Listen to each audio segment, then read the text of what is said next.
गलत तरीके से जीएसटी लगाने का याद नहीं दिलाएंगे, उससे भी बहुत तकलीफ होती। बिना तैयारी के तालाबंदी की, उसको भी याद नहीं दिलाएंगे, उससे भी उन्हें बहुत तकलीफ होती। अब कब तक हम कोरोना का रोना रोते रहेंगे कि कोरोना की वजह से रोजगार चले जा रहा है? कब तक हम रूस यूक्रेन के पीछे छुप के अपनी नाकामियों को छिपाएंगे? मोदी जी का ये अंतिम गिफ्ट है इस साल का। देश के बहुत बड़े अर्थशास्त्री, जिनका नाम देश ही नहीं दुनिया में लिया जाता है, नरेंद्र मोदी जी, क्योंकि अर्थशास्त्र से लेकर एस्ट्रोनॉमी से लेकर रोबोटिक साइंस से लेकर बॉटनी से लेकर एनाटॉमी से लेकर संस्कृत में से लेकर हिंदी से लेकर फ्रेंच भाषा से लेकर जितना भी दुनिया का ज्ञान है वो एक व्यक्ति में है। तो उन्होंने अपना अर्थशास्त्र का ज्ञान 25 दिसंबर को अपने मन की बात में बताया कि 2022 एक अद्भुत वर्ष था, और बोला कि 2022 अद्भुत वर्ष था आर्थिक व्यवस्थाओं को लेकर। 2022 is a wonderful year as far as Indian economy is concerned। ये उनके शब्द थे। अब हम आज उनसे 7 मुद्दे उनको याद दिलाएंगे, और 2022 के पुराने नहीं, नोटबंदी के नहीं याद दिलाएंगे, उनको तकलीफ होती है उससे। गलत तरीके से जीएसटी लगाने का याद नहीं दिलाएंगे, उससे भी बहुत तकलीफ होती है। बिना तैयारी के तालाबंदी की, उसको भी याद नहीं दिलाएंगे, उससे भी उन्हें बहुत तकलीफ होती है। 2022 के और सारे सरकारी आंकड़े, एक भी प्राइवेट आंकड़ा नहीं है, 2022 के आर्थिक इश्यूज के 7 बिंदु आपके सामने रखूंगा, और माननीय प्रधानमंत्री जी से पूछूंगा कि ये वंडरफुल था 2022 या ड्रेडफुल था। Was 2022 a wonderful year for Indian economy or a dreadful year for the Indian economy? ये अद्भुत वर्ष था भारतीय अर्थव्यवस्था के लिए, या ऐसा वर्ष था जिसको हम भूलना चाहेंगे, जिसको हम याद नहीं रखना चाहेंगे? प्रधानमंत्री जी ने कहा कि देश 5वीं बड़ी अर्थव्यवस्था बन गया। आज उसकी हकीकत, उसका पूरा लेखा जोखा लेके आपके सामने प्रस्तुत हुआ। जो दुनिया की 5 बड़ी अर्थव्यवस्थाएं हैं, जिसमें भारत शामिल हो गया, पहले नंबर पे है अमेरिका, जिसकी जीडीपी है 23 ट्रिलियन, चीन की 17.7 ट्रिलियन, जापान की 4.9 ट्रिलियन, जर्मनी की 4.2 ट्रिलियन और भारत की 3.2 ट्रिलियन डॉलर। पर प्रधानमंत्री जी, जीडीपी से कंपैरिजन नहीं होता। जीडीपी पर कैपिटा का कंपैरिजन कीजिए। जीडीपी पर कैपिटा इनकम, जो दुनिया की सबसे बड़ी अर्थव्यवस्था अमेरिका, वहां की लगभग $70,000 है, चीन की $13,000, जापान की लगभग $39,000, जर्मनी की $50,000, भारत की मात्र $2,277 प्रति वर्ष। तो आप जब आपकी इच्छा होती, जब तो आप एब्सोल्यूट नंबर कंपेयर कर लेते हो, जब आपकी इच्छा होती जब पर कैपिटा कर लेते हो। अगर आपको एब्सोल्यूट नंबर ही करने थे तो भारत में कोरोना के कितना संक्रमण फैला, उस दिन तो आपने ये कंपेयर किया कि कितने प्रतिशत लोगों को कोरोना हुआ, भारत के कितने प्रतिशत लोग कोरोना के कारण मृत्यु हुई। जब अर्थव्यवस्थाओं का कंपैरिजन करते हैं तो मैं 2 आंकड़े आपके सामने बड़े सरल शब्दों में कर रखता हूं।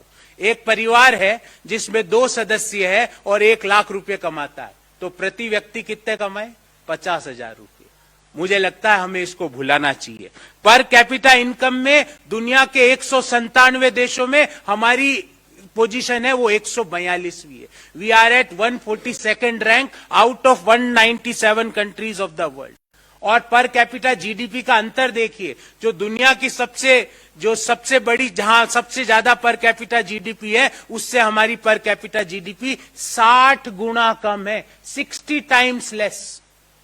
और हम यहां पे प्रधानमंत्री जी कह रहे हैं wonderful year as far as Indian economy is concerned. We are at 142nd position, 142nd position out of 147, जो दुनिया की रेटिंग एजेंसीज है।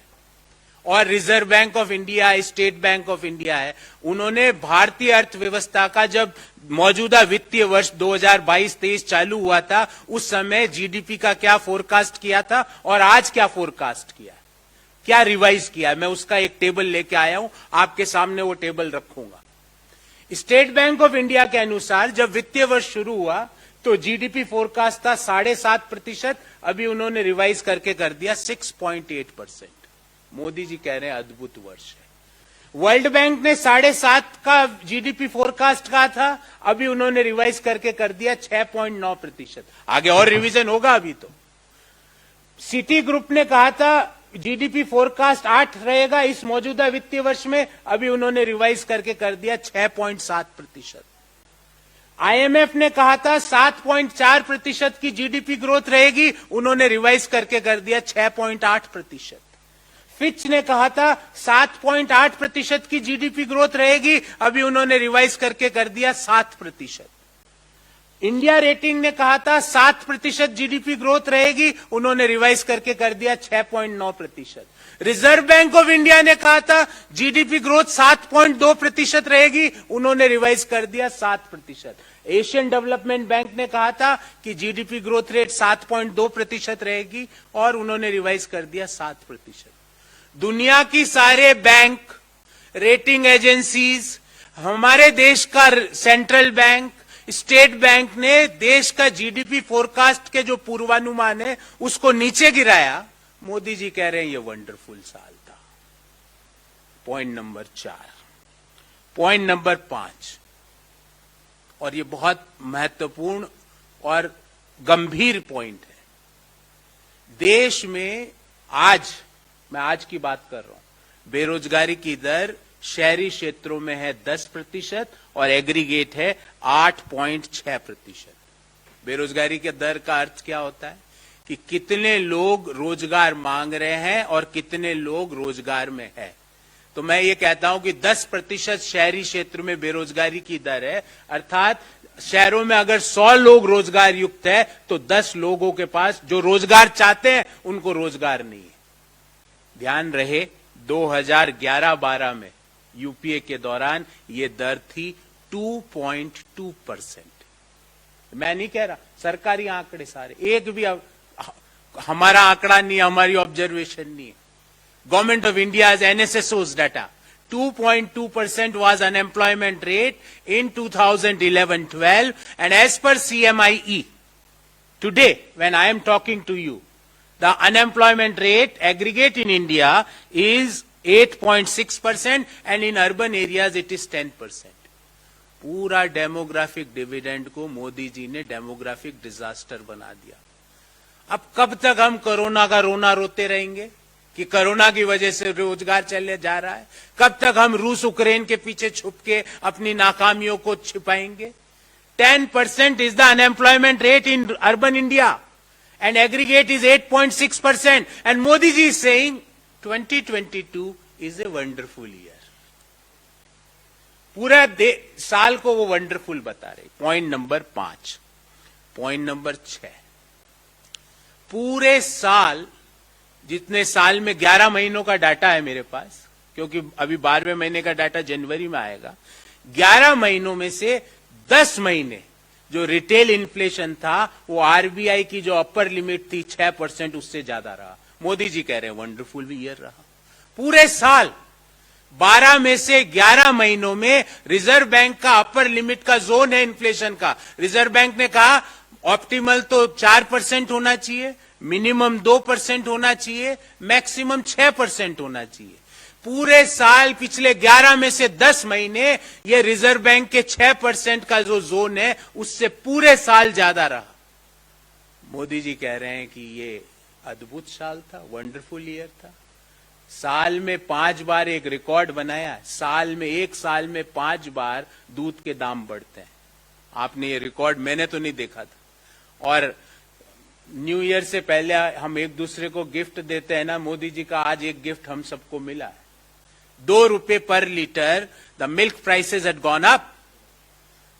2 रुपए प्रति लीटर से दूध के दाम आज से बढ़ गए हैं। मोदी जी का ये अंतिम गिफ्ट है इस साल का। इन्फ्लेशन लगातार 6% से ज्यादा रहा।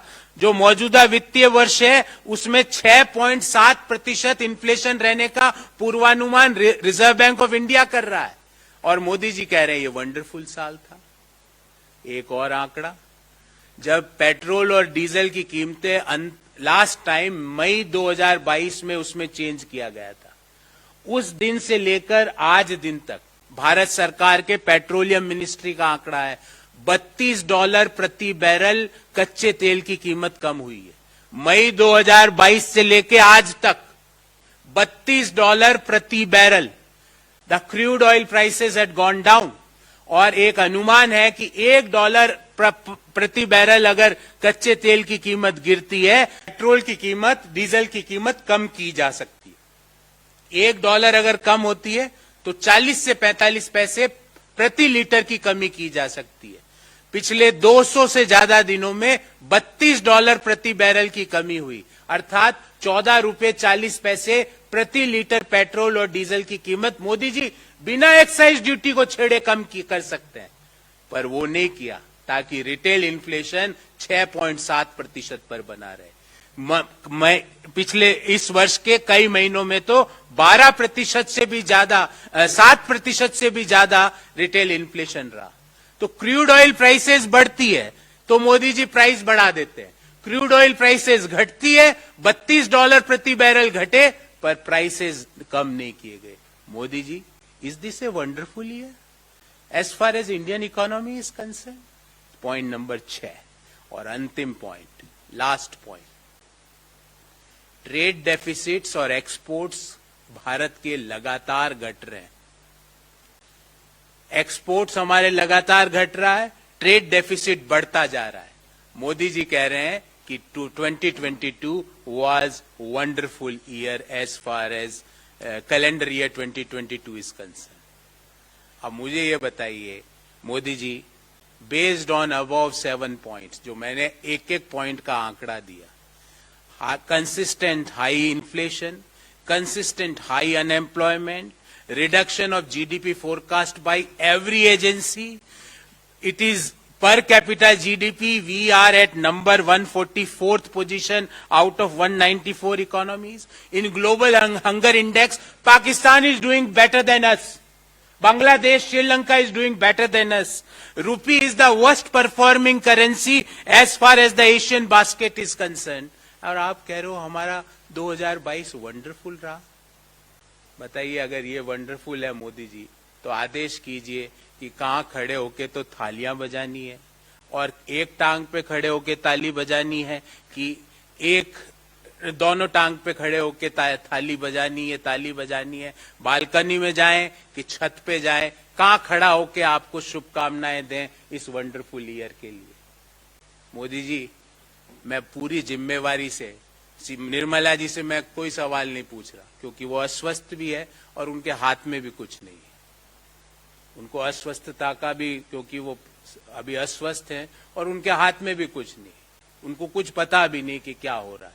ये 7 चीजें भी उनके लिए भी आश्चर्य होगी, क्योंकि उन्हें नहीं पता कि पर कैपिटा जीडीपी नामक भी कोई जंतु होता है, उनको नहीं पता कि महंगाई भी कोई चीज होती है, उनको नहीं पता कि हंगर इंडेक्स भी कोई चीज होती है, उनको नहीं पता कि रुपया वर्स्ट परफॉर्मिंग एशियन बास्केट की करेंसी रही 2022 में, उनको नहीं पता कि देश में व्यापक बेरोजगारी है, उनको नहीं पता कि दुनिया की सारी एजेंसीज भारत के जीडीपी फोरकास्ट को घटा रही। मैं मानता हूं उनको नहीं पता, पर मोदी जी, आप तो ब्रह्मा जी के बराबर आपका ज्ञान है, आपको सभी विषयों का, सभी वस्तुओं का आपको अद्भुत ज्ञान है, आप तो ये समझ ही रहे होंगे। अब ये 7 बिंदुओं को लेके मोदी जी, आपको लगता है इज 2022 ए वंडरफुल ईयर और ए ड्रेडफुल ईयर? हमें लगता है, हिंदुस्तान के लोगों को लगता है, हमें लगता है कि it is not wonderful, it is a dreadful year.